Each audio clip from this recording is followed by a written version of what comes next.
तो आज हम CUET 2024 का इंग्लिश का सिलेबस डिटेल में डिस्कस करेंगे, क्योंकि ये जो सिलेबस है इंग्लिश का वो कहीं पे भी ना CUET की वेबसाइट पे अवेलेबल है ना कहीं पे भी अवेलेबल है। तो इसीलिए हमें पता नहीं चल पाता है कि हमें क्या क्या चीज़ें पढ़नी है इंग्लिश के सिलेबस के लिए और क्या क्या नहीं पढ़ना है। तो इसी चीज़ को यहाँ पे जो हमने स्पेसिफाई किया हुआ है, ये प्रीवियस ईयर क्वेश्चन पेपर्स को एनालिसिस करके यहाँ पे जितने भी टॉपिक्स दिए गए हैं वो सारे के सारे वो जो प्रीवियस ईयर के क्वेश्चन पेपर्स हैं उनको एनालिसिस करके फिर यहाँ पर मेंशन करे गए हैं, ताकि आपके पास कोई भी यहाँ पे डाउट ना रह जाए कि आपको इंग्लिश में कहाँ से स्टार्ट करना है, क्या पढ़ना है और कैसे पढ़ना है। यहाँ पे जितने भी टॉपिक्स लिखे गए हैं वो बहुत इंपॉर्टेंट है, और अगर आप अपनी CUET की प्रिपरेशन चालू करने जा रहे हैं, स्टार्ट करने जा रहे हैं, तो आप ये ज़रूर मेक श्योर करें कि आप एक राइट सिलेबस को फॉलो कर रहे हैं, जो कि बहुत इंपॉर्टेंट है राइट मार्क्स और अच्छे मार्क्स गेन करने के लिए। ठीक है, इसको स्टार्ट करते हैं। ये हमारा इंग्लिश का सिलेबस है यहाँ पे।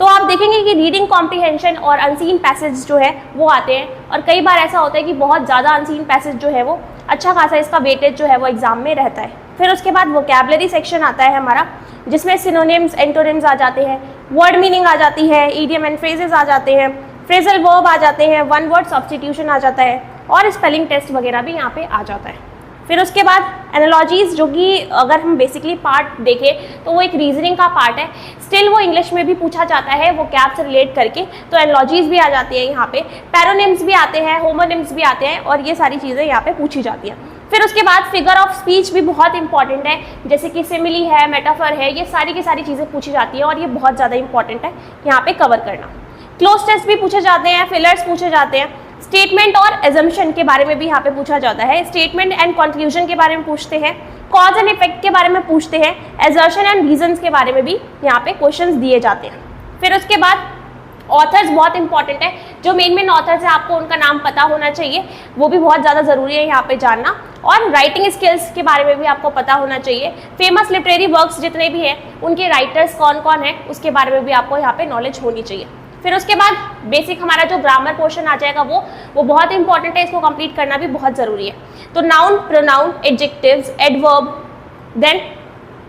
Verb and subject verb agreement, जिसको हम सब्जेक्ट वर्ब कॉन्कॉर्ड भी बोलते हैं, कंजक्शंस हो गए, इंटरजेक्शंस हो गए, प्रपोजिशंस हो गई, ये सारा का सारा पार्ट जो है वो आपका आएगा। तो लगभग आप देख सकते हो यहाँ पे कि सारी की सारी हमारी पार्ट्स ऑफ स्पीच जो है वो दे रखी है, और इनको कंप्लीट करना है हम यहाँ पे। फिर उसके बाद आगे अगर हम देखते हैं तो टेंसेस का पोर्शन, जो कि बहुत इंपॉर्टेंट है और हर कॉम्पिटिटिव एग्जाम में आपके काम आता है। सिर्फ CUET में ही ये जो सिलेबस CUET का दिया गया है वो काम नहीं आएगा, आप आगे जाकर किसी भी कॉम्पिटिटिव एग्जाम में जब बैठोगे तो इंग्लिश आपकी जो है वो इस टाइम तक बहुत अच्छी तरीके से स्ट्रॉन्ग हो चुकी होगी। इसीलिए यहाँ पर ये सारी चीज़ें जो है वो आपके सिलेबस में इंक्लूड करी गई है, और इसीलिए इन टॉपिक से पर्टिकुलरली क्वेश्चंस आपके एग्जाम में आते हैं।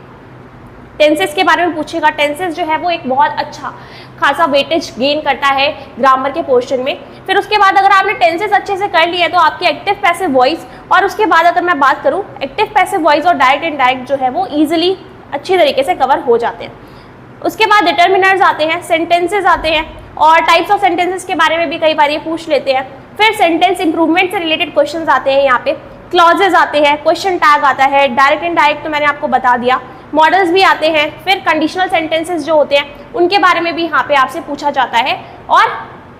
सिलेक्ट द करेक्ट सेंटेंस, क्या कौन सा करेक्ट सेंटेंस है उसके बारे में भी यहाँ पे पूछा जाता है। स्पॉटिंग एरर्स के बारे में क्वेश्चन आते हैं, और ये स्पॉटिंग एरर वाले जो क्वेश्चन होते हैं वो सब्जेक्ट वर्ब एग्रीमेंट से बहुत ज़्यादा बनते हैं, तो इसलिए बहुत ज़रूरी है कि हम इन सारे पूरे के पूरे ऊपर ये जो ग्रामर का पोर्शन है इस पर फोकस करें। फिर उसके बाद रीअरेंजमेंट, जिसको PQRS भी बोलते हैं, आपको पर्टिकुलरली कुछ सेंटेंस दिए जाते हैं और उनको आपको सही वे में अरेंज करना होता है। तो ये सारी चीज़ें कंप्लीट जो डिटेल सिलेबस है इंग्लिश का वो हमने यहाँ पे कवर कर लिया है। तो अगर आप इंग्लिश की प्रिपरेशन शुरू करने जा रहे हैं तो सबसे पहले इस सिलेबस से गो थ्रू करें, और उसके बाद ही अपनी इंग्लिश की प्रिपरेशन को आगे स्टार्ट करें। That's it for this video, we will going to meet in the next one.